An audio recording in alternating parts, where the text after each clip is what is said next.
Now, today is Monday in the Southeast, and relatively, it seems like sit at home is the enforcement of sit at home has reduced. Activities are going on in a lot of the towns in the Southeast, and is becoming very, very, very clear that the activities of ceremony back then actually had a foothold in a lot of the towns and cities in the Southeast. Since his arrest, I think this is the second week, and we've not had about so many attacks in the Southeast. Now, sit at home is a civil disobedience, and it was mostly used by Mahatma Gandhi and some of the world freedom fighters who used these instruments in making their grievances known. Even during the apartheid regime in South Africa, the ANC actually employed a lot of them, some very successful, some not actually very successful. And then the idea of this is for the people who are in opposition, who are fighting for anything, to actually tell the government that the people are supporting their cause. And most times the government try to thwart most of those orders. And most times it's successful. Some other times the government also wins. Now, but you don't really coerce people to sit at home. And because it defeats the idea to what you are doing it. Now, people are not supposed to. If people are supportive of what you are doing, they will suffer the consequence of it and sit at home on their own. When you enforce sit at home, you are actually showing that your cause has failed.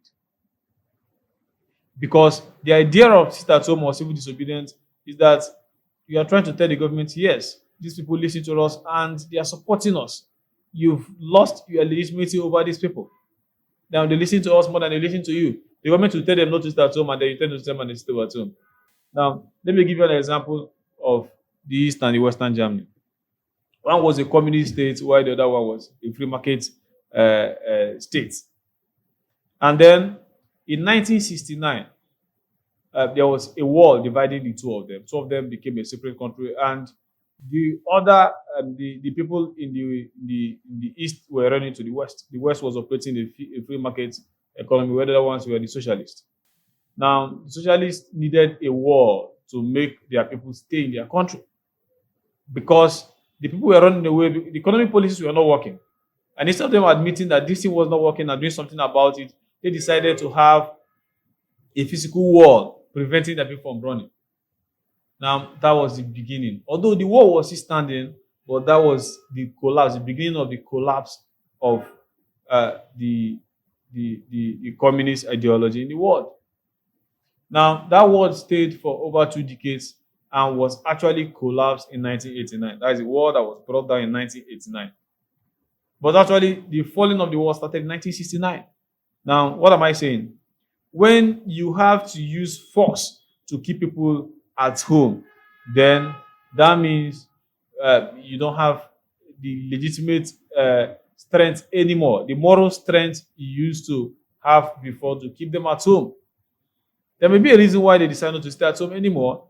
And there are times where if this thing is declared, a lot of people stayed at home happily. But now they don't want to stay at home anymore. Or I don't know whether they want to stay at home. And then people are even losing their life because of that. Or some other people are taking advantage of the situation, trying to destabilize the region. So I don't see any reason why people should be enforcing sit at home violently. If you give an order and you believe that those who follow you have significant number of people in the region who are following you, who could actually have significant effect in the economic activities when they don't participate freely, then they can stay at home. Nothing, there is nothing wrong with that.